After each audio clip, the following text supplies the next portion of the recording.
warahmatullahi wabarakatuh.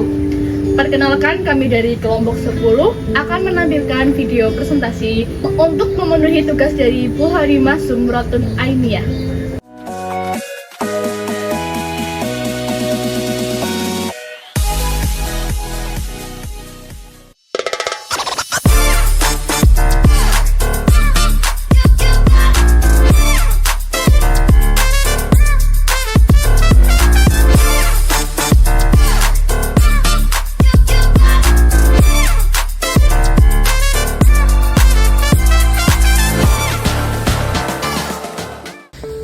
Assalamualaikum warahmatullahi wabarakatuh.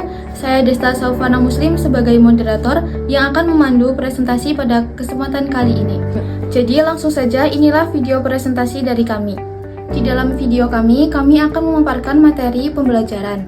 Untuk materi yang pertama adalah pengertian ekonomi mikro yang akan disampaikan oleh saya sendiri. Ekonomi mikro adalah cabang ilmu ekonomi yang mempelajari perilaku individu dan perusahaan dalam membuat keputusan mengenai alokasi sumber daya yang terbatas.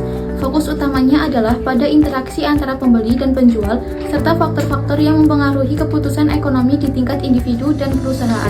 Contohnya, bagaimana warung menetapkan harga, bagaimana pembeli memilih produk, dan bagaimana interaksi pasar secara langsung. Prinsip dasar ekonomi mikro. 1. Kelangkaan. Sumber daya terbatas, sementara kebutuhan manusia tidak terbatas. Karena itu, kita harus memilih mana yang lebih penting. Kedua, biaya peluang. Nilai dari pilihan terbaik yang dikorbankan ketika memilih sesuatu. Misalnya, kalau pilih kuliah pagi, berarti melewatkan tidur lebih lama. Ketiga, pilihan rasional. Keputusan ekonomi dibuat dengan mempertimbangkan manfaat terbesar dan biaya terkecil.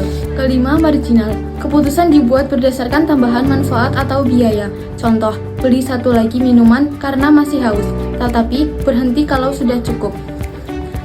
Untuk materi selanjutnya akan disampaikan oleh rekan saya yaitu Nurul Fujiwati. Baik, untuk materi selanjutnya yaitu permintaan dan penawaran. Pengertian permintaan. Permintaan adalah jumlah barang dan jasa yang dibeli oleh konsumen pada berbagai tingkat harga dalam periode tertentu. Pengertian penawaran. Penawaran adalah jumlah barang dan jasa yang tersedia dan siap dijual oleh produsen pada berbagai tingkat harga dalam periode tertentu. Nah, contoh hukum permintaan. Jika harga beras naik, maka masyarakat cenderung mengurangi pembelian beras dan beralih ke sumber karbohidrat lain seperti jagung atau singkong. Lalu ada contoh hukum penawaran. Jika harga cabai meningkat, petani cenderung akan menanam lebih banyak cabai untuk mendapatkan keuntungan lebih. Hukum permintaan, ketika harga suatu barang naik, maka jumlah permintaan cenderung turun dan sebaliknya. Lalu hukum penawaran, ketika harga suatu barang naik, maka jumlah barang yang ditawarkan cenderung meningkat. Faktor yang mempengaruhi permintaan: harga, pendapatan, selera, harga barang substitusi, dan komplementer. Faktor yang mempengaruhi penawaran yaitu ada harga, biaya produksi, teknologi, harapan masa depan. Baik, saya kembalikan ke moderator. Untuk materi selanjutnya akan disampaikan oleh Vin. Baik, selanjutnya yaitu elastisitas. Elastisitas terbagi menjadi dua, yaitu elastisitas permintaan dan elastisitas penawaran. Elastisitas permintaan untuk mengukur seberapa besar perubahan jumlah yang diminta ketika harga berubah. Elastisitas penawaran mengukur respon jumlah yang ditawarkan terhadap perubahan biaya. Selanjutnya ada teori perilaku konsumen. Teori perilaku konsumen terbagi menjadi 4. Yang pertama ada preferensi konsumen, kurva indifferent, garis anggaran, dan keseimbangan konsumen. Yang selanjutnya ada teori produksi. Teori produksi terbagi menjadi 4, yaitu produksi jangka pendek, produksi jangka panjang, hukum hasil, dan skala hasil. Baik, terima kasih. Untuk materi selanjutnya akan disampaikan oleh Rodifah. Oke, selanjutnya ada biaya produksi. Yang pertama ada biaya tetap fixed cost dan biaya variable cost. Yang kedua ada total cost, average cost, marginal cost. Yang ketiga ada hubungan biaya jangka pendek dan jangka panjang. Itu ada struktur pasar. Pesaing sempurna yaitu hanya penjual dan pembeli produk homogen. Yang kedua ada monopoli yaitu hanya satu penjual, tidak ada penggantian dekat.